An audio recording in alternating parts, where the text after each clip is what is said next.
Hi friends, welcome back to our YouTube channel. ఈరోజు నేను చెప్పే టాపిక్ వచ్చేసి 5Gలో చాలా మిస్ ఉన్నాయి అనమాట. ఇవన్నీ సోషల్ మీడియాలో చాలా సర్క్యులేట్ అవుతున్నాయి. వీటన్నిటి గురించి క్లియర్గా ఎక్స్ప్లెయిన్ చేయబోతున్నాను అనమాట. అంటే చాలా మందికి ఉన్నాయి అన్నమాట డౌట్లు. 5G డేంజరస్, దీని వల్ల ఇది హెల్త్కి ఇబ్బంది ఉంటుంది.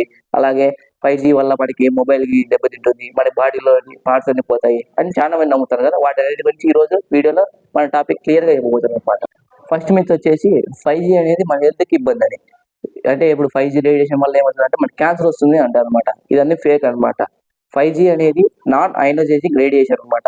ఇది మామూలుగా 4Gను అలాగే వైఫై ఎలాగ ఉన్నాయో వాటితో సమానమే. ఏమంటే మనకి హై స్పీడ్ ఉంటుంది అనమాట.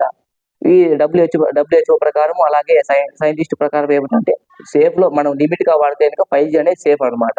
సెకండ్ వచ్చేసి ఇది చాలా అనమాట సోషల్ మీడియాలో చాలా పాపులర్ అయిపోయింది అనమాట. 5G వల్ల మనకి కరోనా వైరస్ వచ్చిందని.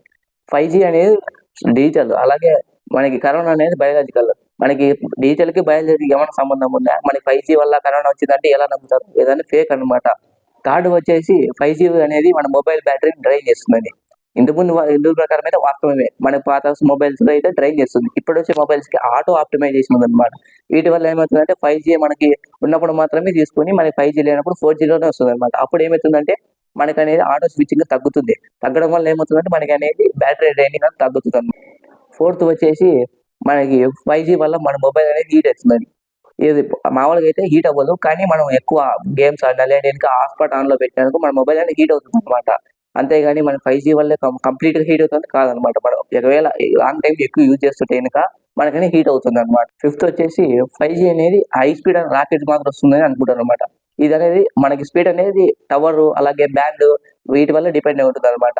మనకు టవర్ దగ్గరలో ఉంటే కనుక ఆ టవర్ కి ఇంత రేంజ్ అనేది అనమాట. టవర్ దగ్గరలో ఉంటే కనుక మనకి 5G అనేది స్పీడ్ వస్తుంది అనమాట. అలాగే టవర్ కి దూరంలో ఉన్నామనుకో మనకి 5G అంత స్పీడ్ రాదు. అలాగే అక్కడ ఉన్న యూజర్స్ బట్టి కూడా మనకి స్పీడ్ అనేది వస్తుంది అనమాట.